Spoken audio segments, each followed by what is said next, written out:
Bienvenue à vous qui nous rejoignez régulièrement sur notre chaîne YouTube ou vous qui pour la première fois êtes là avec nous aujourd'hui. Que le Seigneur vous bénisse. Comme chaque semaine, nous abordons un thème important de la parole de Dieu et ce soir, je voudrais aborder le thème de l'importance de la vérité.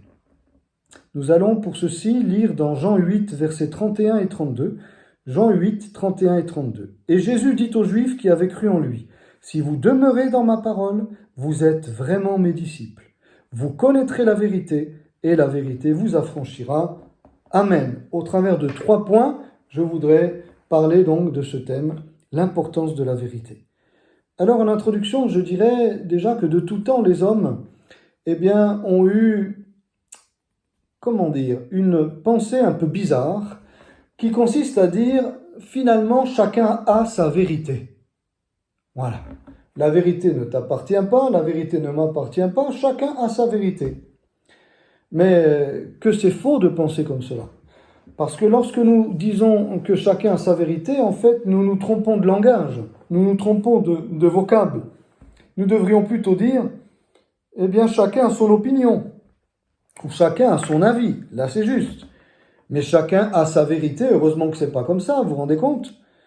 Si on pouvait chacun finalement avoir sa vérité, alors on pourrait façonner le monde, si on avait la capacité de le faire, le monde en fonction de notre vérité.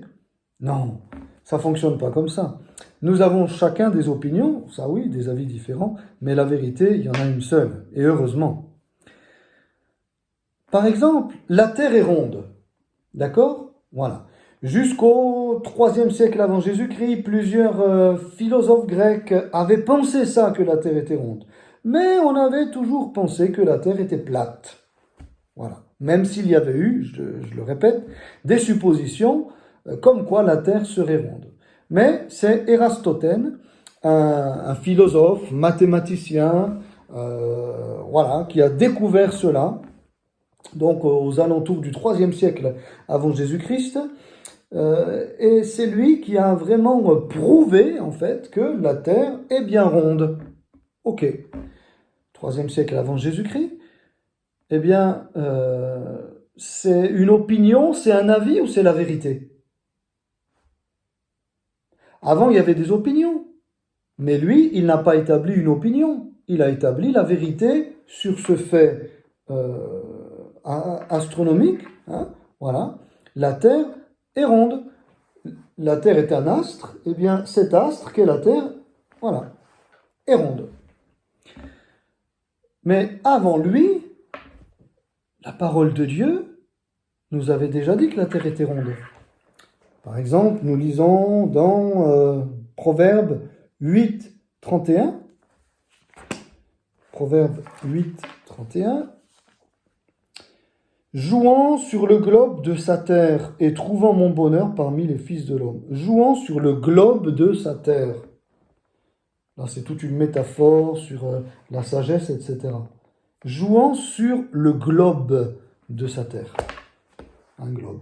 Voilà, c'est rond. Donc, 900 ans avant Jésus-Christ, Salomon nous avait déjà dit que la terre était ronde. La parole de Dieu nous l'avait déjà dit. Mais, voilà.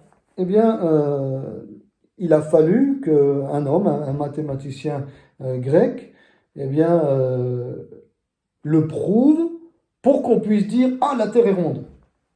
Mais en fait, même sans ce mathématicien, il aurait suffi que nous croyions dans la parole, dans ce qui est écrit, pour savoir que la Terre est ronde. Donc la parole est la vérité. Un deuxième exemple, la loi de l'attraction universelle ou de la gravité. C'est-à-dire le fait que, de manière tout simple et résumée, de manière mais vraiment basique, pour ne pas dire enfantine, on prend un objet, on le lance. Moi, j'ai jamais vu un objet que je lance rester en l'air. Mais l'objet, il tombe par terre, c'est ce qu'on appelle la loi de l'attraction, de la gravitation universelle. Voilà. Cette loi, elle a été découverte par Newton au tout début du XVIIIe siècle, voilà, 17e, tout début du XVIIIe siècle, hein, Isaac Newton. Très bien, mais c'est quand même bien après, n'est-ce pas, eh bien, ce que avait pu dire Moïse quand il avait écrit eh bien, la Genèse. Au commencement, Dieu créa les cieux et la terre. Voilà. Au commencement, Dieu, n'est-ce pas? Dieu créa les cieux et la terre. Eh bien, à partir du moment où Dieu a créé les cieux et la terre, il a créé aussi toutes les lois physiques qui régissent eh bien, notre terre. Et une de ces lois, c'est la loi de l'attraction universelle. Moïse, on va dire, ça se situerait aux alentours de 3500 ans par rapport à ce que nous sommes maintenant. Hein. Il y a 3500 ans environ, plus ou moins, voilà, qu'il aurait écrit cela.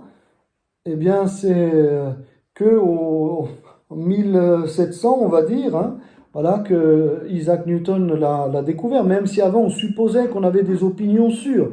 Mais là, ça a été prouvé, mathématiquement, scientifiquement, ça a été prouvé. Voilà. Donc,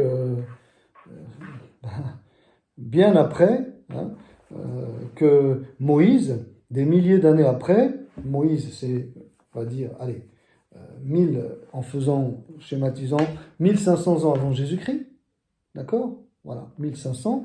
Vous rajoutez encore 1500, ça fait 3000, plus 200, 3200.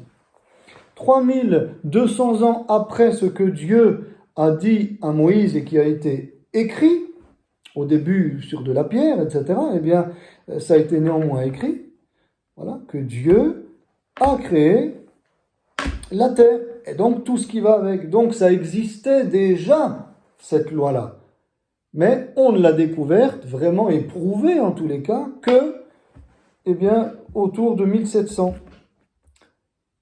Ça ne voulait pas dire que ça n'existait pas. Donc, vous voyez, nos opinions, là j'ai donné 2 exemples, la Terre est ronde et la loi de la gravitation. Nos opinions peuvent varier d'un moment à l'autre, d'une époque à l'autre, d'un individu à l'autre. Ça, ce sont des opinions. Mais une fois que la vérité est établie, eh bien maintenant, il n'y a plus personne qui dirait que la Terre est plate. Ou il n'y a plus personne qui dirait la loi de la gravitation n'existe pas. Je lance un objet en l'air, ça retombe parce que c'est comme ça. Non, il y a bien une loi hein, qui a trait aux forces physiques, voilà, eh bien, qui existe. C'est une réalité. C'est la vérité. Donc spirituellement aussi, ça doit être ainsi. Effectivement, c'est pour ça que le Seigneur dit, si vous demeurez dans ma parole, vous êtes vraiment mes disciples. Vous connaîtrez la vérité. Donc si vous demeurez dans ma parole, donc la parole de Dieu est la vérité. Ça c'est un postulat déjà qu'il nous faut poser. Alors après, qu'on le croit ou qu'on ne le croit pas, c'est le postulat que Dieu pose. Voilà. La parole de Dieu est non pas une vérité, mais est la vérité. Jean 17, 17, il est dit, ta parole est la vérité. Donc il nous faut connaître cette vérité. Cette vérité, parce que en connaissant cette vérité, nous allons pouvoir être libres comme Jésus le dit. Connaître la vérité, je voudrais m'attarder sur un seul point ce soir, sur le péché, parce que c'est la chose la plus grave, le péché. Manquer le but de notre vie. Puisque le but de notre vie, finalement, c'est de nous préparer pour l'éternité. C'est ça le but de notre vie. Voilà. Que l'on soit plus ou moins riche, plus ou moins en forme physique, que l'on vienne d'une nation à l'est ou à l'ouest du globe. Peu importe, nous devons tous nous préparer, comme le dit le prophète, il faut tous nous préparer à rencontrer Dieu. Voilà. Ça, c'est clair, c'est une vérité. Alors maintenant, comment se préparer ? Et qu'est-ce qui fait que j'ai du mal à m'y préparer ? Qu'est-ce qui fait que je ne suis pas prêt pour cette rencontre ? Qu'est-ce qui fait que, eh bien moi, la parole de Dieu, la Bible, ça m'intéresse pas, je l'évite. Qu'est-ce qui fait que moi-même, eh bien j'ai des tensions en moi qui font que ce que je voudrais faire, je ne le fais pas, et ce que je voudrais ne pas le faire, je le fais. Qu'est-ce qui fait qu'il y a toutes ces contradictions en moi? Qu'est-ce qui fait que tous les hommes se posent cette question? D'où est-ce qu'on vient? Qu'est-ce qu'on fait sur Terre et où est-ce qu'on va? Tout le monde se pose ces questions-là. Ces questions qu'on dit existentielles. Eh bien, parce qu'il y a justement dans le cœur de l'homme, n'est-ce pas, la pensée de Dieu. C'est Dieu lui-même qui l'a mise en nous. Et donc l'homme court à la recherche de la vérité. D'une manière ou d'une autre, même quand il se livre au plaisir de la vie. C'est sa façon à lui de chercher la vérité. La vérité, elle est peut-être là. C'est peut-être en profitant de tous les plaisirs que l'on peut être heureux, que je peux être épanoui, que j'arrêterai de me poser mille et une questions. D'autres, ça va être le travail. D'autres, ça va être autre chose. Mille et une choses, mille et une occupations. Voilà. Et puis finalement, on s'aperçoit que non. Et donc, c'est ainsi que beaucoup viennent à la parole de Dieu, à la lecture de la Bible, parce qu'ils ont tout essayé pour connaître la vérité. Ils ont couru partout, dans plein de religions, plein de mouvements sectaires. Ils ont tout essayé. Puis finalement, ils sont restés sur leur faim. La Bible est la parole de Dieu. Non pas le chrétien n'est pas la vérité, puisque le chrétien est faillible, mais la parole de Dieu, elle est infaillible. La Bible, l'Ancien et le Nouveau Testament, forment ces saintes écritures, cette vérité divine que Dieu a laissée à l'homme pour que nous puissions nous diriger. Alors sur le péché, Romains 7,13, regardez ce qu'il est dit ici. Pourquoi nous avons besoin de la parole de Dieu? Eh bien pour savoir ce que c'est que le péché. Voilà. Romains 7,13.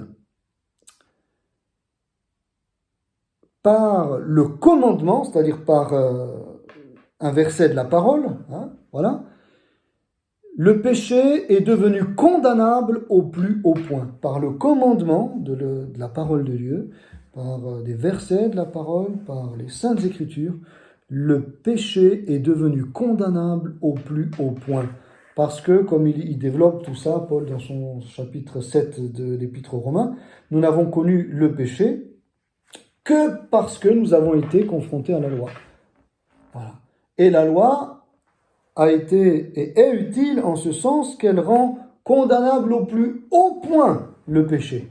Elle le rend extrêmement condamnable. Nous qui voulons parfois le cajoler, n'est-ce pas? Eh bien, le Seigneur ne cajole pas le péché. Il appelle noir ce qui est noir et blanc ce qui est blanc. Et le péché est condamnable au plus haut point parce que depuis que la femme et l'homme ont péché, tous les deux, eh bien le péché est entré dans le monde et nous avons tous hérité de ce venin mortel, de ce poison mortel, de ce poison spirituel qu'est le péché. Donc ça, c'est une vérité. Nous n'apprenons pas à un enfant à mentir, à jalouser. C'est inscrit dans l'ADN spirituel de son être. Nous n'apprenons pas à un enfant à se venger, à dire du mal, à dire des gros mots, etc. L'homme, depuis tout petit, est porté vers le mal. L'enfant est porté depuis tout petit vers le mal. Mais que faut-il pour que vraiment nous ouvrions les yeux sur notre condition de misérable? Parce que nous sommes misérables quand nous vivons dans le péché. Nous sommes misérables. Eh bien, il nous faut entrer au contact avec la parole de Dieu. Et là, nos yeux s'ouvrent. Et là, on se dit, mais c'est pas possible. Moi qui croyais que c'était pas si grave, n'est-ce pas? Moi qui croyais que de pas s'intéresser à Dieu finalement, et puis d'être un incrédule, c'était pas grave. Moi qui croyais que je pouvais dire du mal sans que, eh bien, il m'arrive des bricoles. Moi qui finalement pensais être le meilleur, être supérieur aux autres, je m'aperçois que finalement, quand je lis la Bible, mais la Bible, elle condamne tout ça. Voilà, elle condamne, elle le condamne au plus haut point, elle condamne l'incrédulité, elle condamne les péchés multiples et variés, elle les condamne au plus haut point. Pourquoi? Parce qu'elle mène l'homme à la mort. C'est pour ça qu'elle les condamne. Romains 6, 23, la conséquence du péché, le salaire du péché, la récompense du péché, c'est la mort éternelle. Ça, c'est un constat qui, dans un premier temps, doit être, pour nous, pour chacun d'entre nous, doit être un constat que nous devons faire de manière dramatique. On ne doit pas prendre cela à la légère. C'est sérieux le péché, c'est grave, ça nous conduit à la mort éternelle. Mais gloire à Dieu, il est dit dans Acte 4.11, Acte 4.11,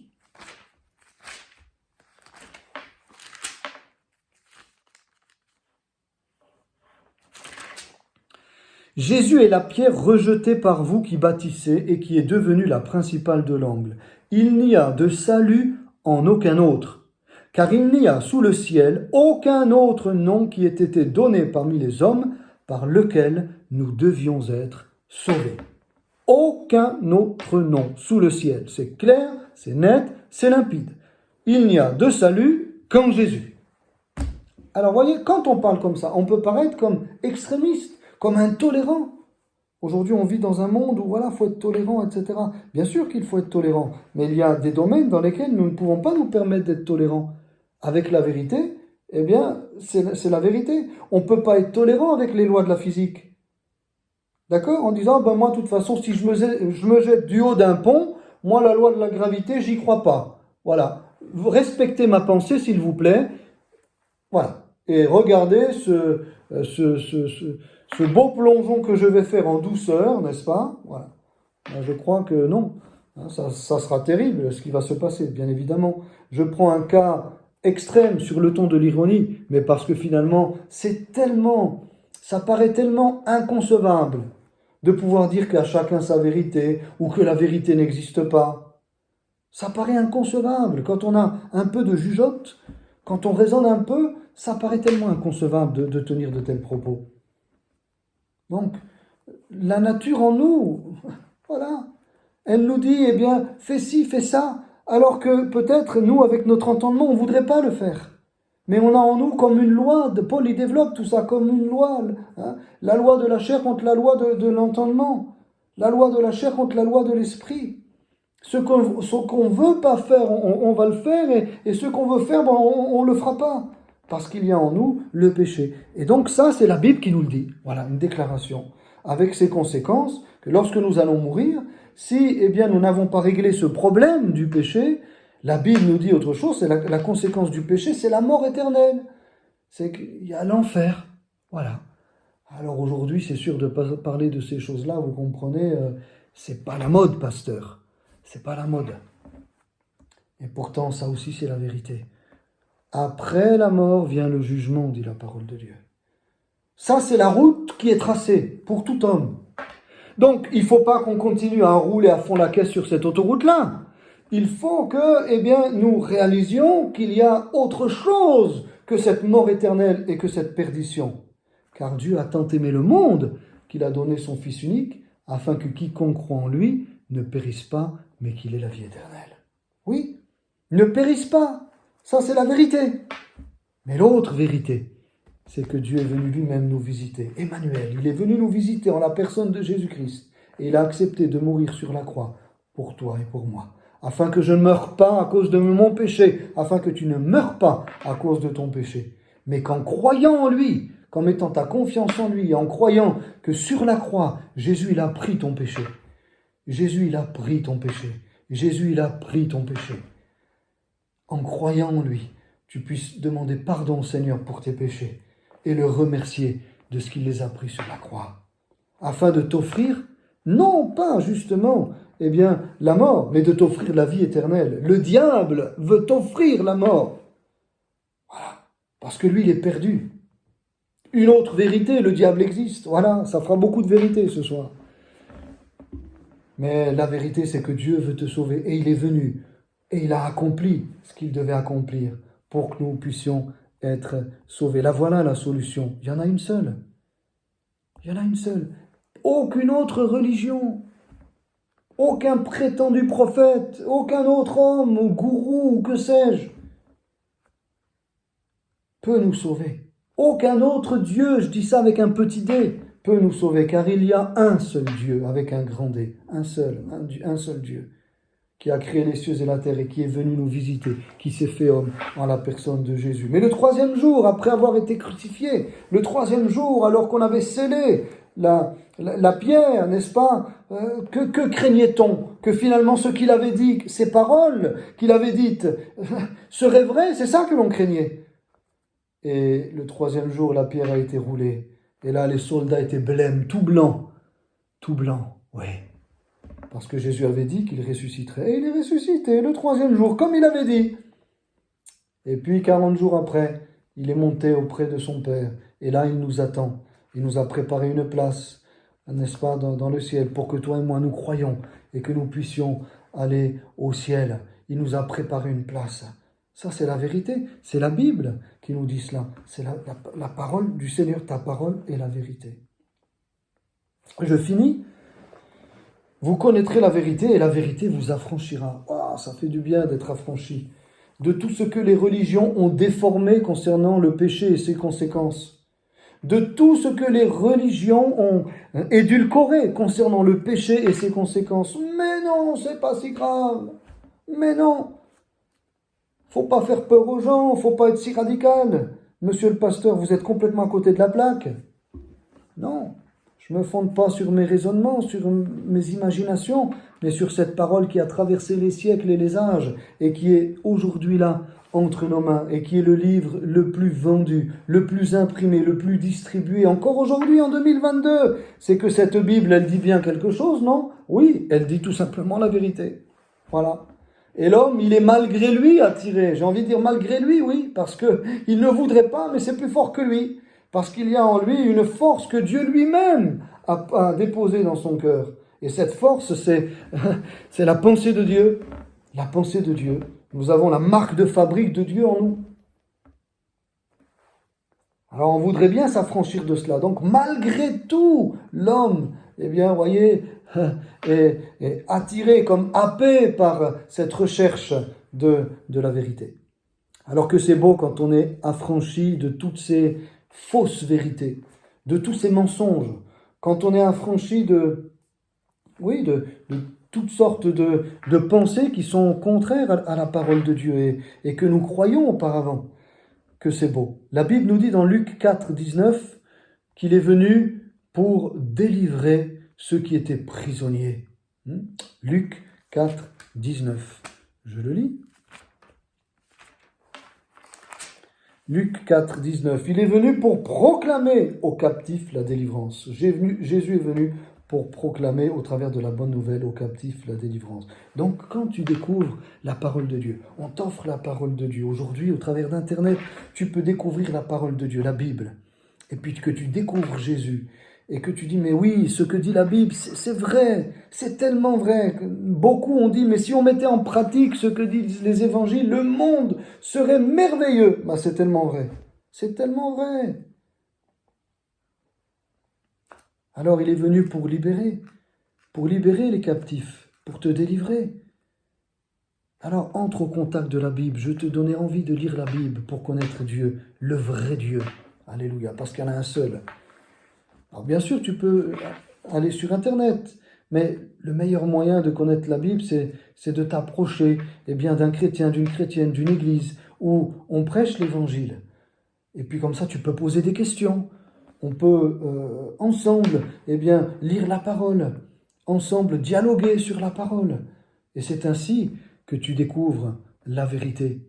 C'est ainsi que tes écailles tombent, que la joie resplendit dans ton cœur. Moi, j'ai vu combien de personnes, par la grâce de Dieu, mais qu'on a amené au Seigneur au travers de la parole. Et combien, il n'y a pas encore longtemps, la personne nous disait dans la visite, mais si on m'avait dit ça avant, pasteur, si on m'avait dit ça avant, j'aurais pas fait toutes ces bêtises. Je ne me serais pas engagé dans ces mauvaises voies si j'avais su que c'était mal. Eh oui. La connaissance du péché vient de la connaissance de la parole. Comme on a lu tout à l'heure, c'est la parole qui rend le péché condamnable au plus haut point. Si j'avais su, combien, frères et sœurs, nous ont dit ça? Combien, bien-aimés, combien? Oui. Alors quand on est ensuite au contact de la parole de Dieu, mais quelle joie! Quelle joie, parce que, alors on voit que c'est grave, et alors il y a une solution pour nous, au lieu de nous sentir condamnés, parce que la loi nous condamne, voilà. À cause de nos péchés, nous serions condamnés à mort, à la mort éternelle, mais grâce à Jésus, La loi nous révèle notre péché, mais grâce à Jésus, eh bien, nous pouvons trouver le pardon de nos péchés. Nous sommes pardonnés de nos péchés et nous pouvons être réconciliés avec Dieu et nos péchés sont effacés, sont balayés, sont oubliés. Le Seigneur ne s'en souvient plus. Oh, que c'est magnifique, c'est le plus beau des messages. Le plus beau des messages. Il brise la chaîne du péché. Il brise les chaînes. Lui seul peut le faire. Vous savez, mai 68, on a dit, écoutez, on est libre quand on fait ce qu'on veut. Voilà. Non, la preuve que nous ne sommes pas libres quand nous tenons de tels propos, parce que, si nous faisons ce que nous voulons, c'est que nous sommes esclaves de nous-mêmes. Je fais ce que je veux, pas ce que Dieu veut, mais ce que je veux. Donc ce que je veux, ça sera profiter des plaisirs de la vie, ça sera tout sauf ce que Dieu veut. Voilà. Mais être libre, c'est avoir la force de ne pas faire justement ce que je veux, de ne pas faire la volonté de la chair. C'est ça être libre. C'est alors que le péché se présente à la porte d'avoir la force de dire non, je refuse, je ne veux pas. Ça, c'est être libre. C'est pouvoir choisir, avoir la force de choisir, de décider de son avenir, de son présent et de son avenir, de décider de ses actions, de décider de ses choix, décider j'allais me répéter, mais de décider de ses décisions. Voilà. Parce que sur quoi nous basons-nous pour décider, pour prendre des décisions? Sur quoi nous basons-nous? Sur le jeu? Je pense que c'est bien, je pense que c'est pas bien. C'est pour ça que je fais exprès d'utiliser des répétitions comme cela. Parce que nous décidons de nos décisions, de nous-mêmes. Mais le Seigneur veut que ce soit lui qui décide pour nous. Ah, ça, il faut de l'humilité, c'est sûr. Il faut de l'humilité pour reconnaître déjà que la Bible est la vérité, donc ça c'est un premier pas qui est franchi, et ensuite de se soumettre à la volonté de cette parole, de la parole de Dieu. Non, nous ne sommes pas libres quand nous faisons ce que nous voulons, nous sommes libres quand nous avons la force de ne pas faire ce que nous voudrions parfois faire. Avoir la force de ne pas faire le mal, ça c'est être libre. Avoir la force de ne pas marcher selon la chair, ça c'est être libre. Avoir la force de ne pas faire notre volonté, ça c'est être libre. Et alors aujourd'hui, le monde est esclave, oui, de sa volonté. Mais la bonne nouvelle, c'est que aujourd'hui, au travers bien sûr de l'imprimerie, mais maintenant aussi au travers du numérique, cette dernière révolution, j'ai envie de dire, la révolution du numérique, il y a eu la révolution de l'écriture, ou de l'imprimerie, déjà de l'écriture avant, et puis de l'imprimerie, et puis maintenant avec cette troisième révolution, la révolution de l'écriture, la révolution de l'imprimerie et la révolution du numérique, nous pouvons de partout nous procurer la Bible.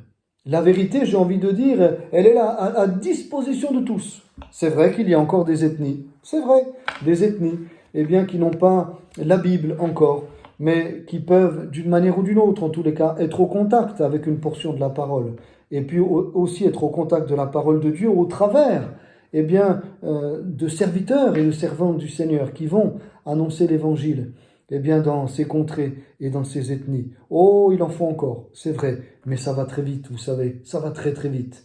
Parce qu'aujourd'hui, je le répète encore, avec le numérique qui atteint, aujourd'hui les coins les plus reculés de la planète, nous avons la possibilité d'entrer au contact avec de toutes sortes d'informations, et la plus grande et la plus importante des informations est bien sûr la Bible, la parole de Dieu, et qui a été incarnée dans la personne de Jésus-Christ le Sauveur, qui est mort et qui est ressuscité. Amen. Et qui nous attend dans le ciel et nous offre la possibilité de pouvoir vivre sur cette terre une vie en conformité avec sa volonté, de dire non au péché, parce que quand on reçoit Jésus dans notre vie, c'est sa force en lui, son esprit en lui, l'esprit de Jésus qui nous donne la force de résister au péché, de résister à la tentation et de marcher conformément à ses commandements, à sa parole. Alors peut-être un ou deux témoignages, Je dirais que c'est vrai, il y a toutes sortes de moyens de parvenir à cette vérité.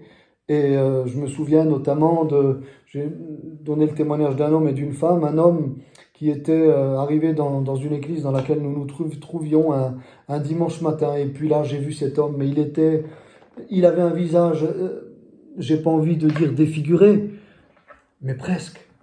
Non pas parce qu'on l'avait frappé, mais défiguré par la souffrance.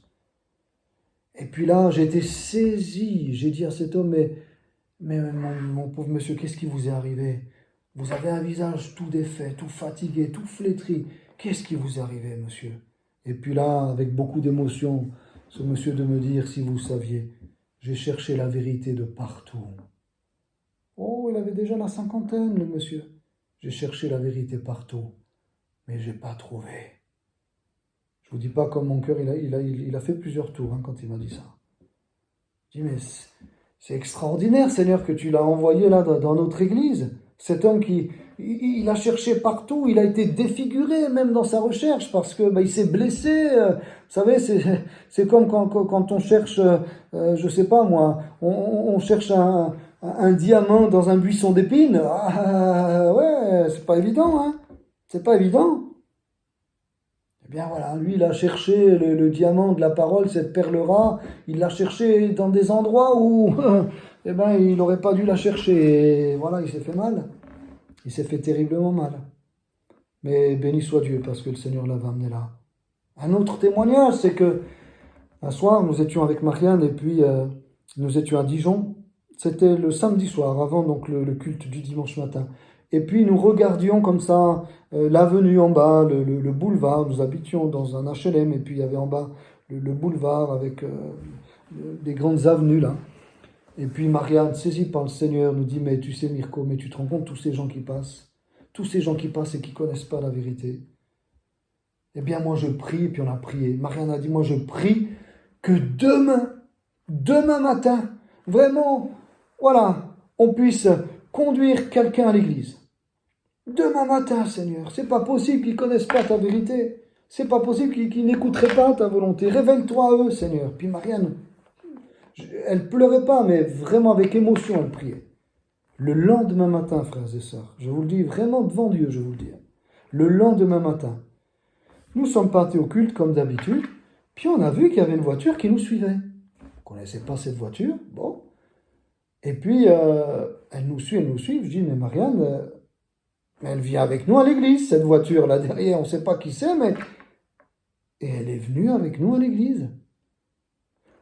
On s'est arrêté, et puis on a attendu que ces personnes entrent dans l'église, c'était une femme, et puis on lui a dit, bonjour madame, mais vous nous avez suivis, et vous savez ce qu'elle m'a dit?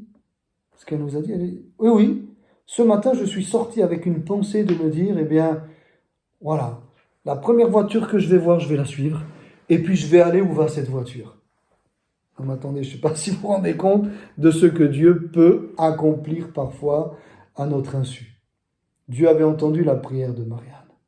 Et Dieu a touché cette femme qui s'est dit, ce matin, je prends ma voiture. Vous savez, pour se lever le matin, surtout un dimanche matin, c'est pas évident, hein? Je prends ma voiture et la première voiture que je vois, je la suis et je m'arrêterai là où elle s'arrêtera. C'est ce que cette femme nous a dit. Elle était, je ne vais pas vous dire touchée, elle était bouleversée quand on lui a dit que la veille, on avait prié et que donc elle était la réponse à notre prière. Elle était bouleversée, cette femme. Mais bouleversée. Mais il y avait de quoi? Elle était à la recherche de la vérité. Elle ne savait même pas. Elle a fait cette prière comme ça. Mais finalement, elle était à la recherche de la vérité. Elle est à la recherche de la vérité. Et toi, est-ce que tu es à la recherche de la vérité? Si cette femme a pu avoir cette pensée qui pourrait paraître folle, de suivre une voiture au hasard comme ça, mais le hasard n'existe pas avec Dieu, et puis de se trouver dans notre église, et de pouvoir entendre le message de l'évangile, la vérité qui libère, connaître ce Jésus qui rend heureux, qui nous libère de ce péché, qui te pardonne enfin. Oui, tu peux trouver enfin le pardon, être nettoyé, purifié de ton péché, et trouver en Jésus la vie éternelle. Si elle l'a trouvée, tu peux la trouver, mon frère et ma soeur. Mon ami, tu peux la trouver. Alors je voudrais prier avec toi pour conclure. Seigneur, merci parce que tu es ce Dieu puissant, tu es ce Dieu vivant qui est venu te révéler au travers de Jésus-Christ. C'est vrai. Et puis tu nous as laissé ta parole, afin qu'aujourd'hui, si nos yeux ne te voient pas, nous ayons au travers de ta parole la possibilité de te connaître, toi, ce Dieu invisible, mais si réel, de connaître la vérité sur le péché. Oui, la vérité sur les conséquences du péché, mais la vérité est bien sur la délivrance du péché qui est en toi.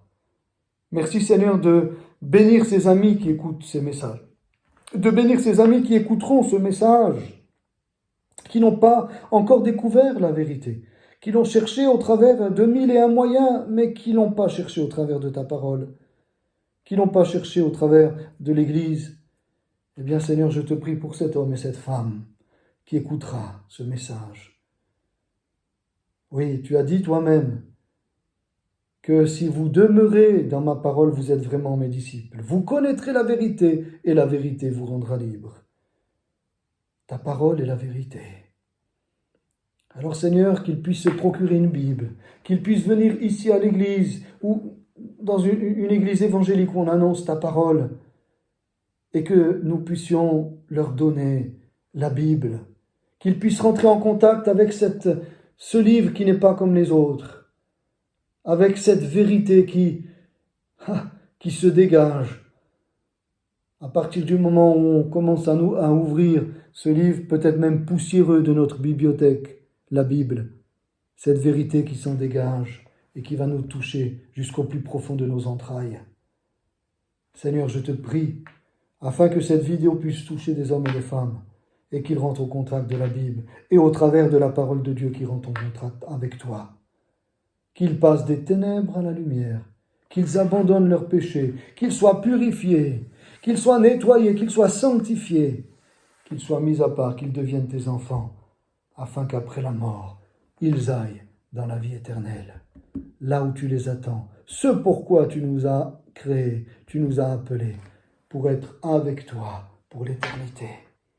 Merci Seigneur de le faire au travers de ce message, par la puissance de ton esprit.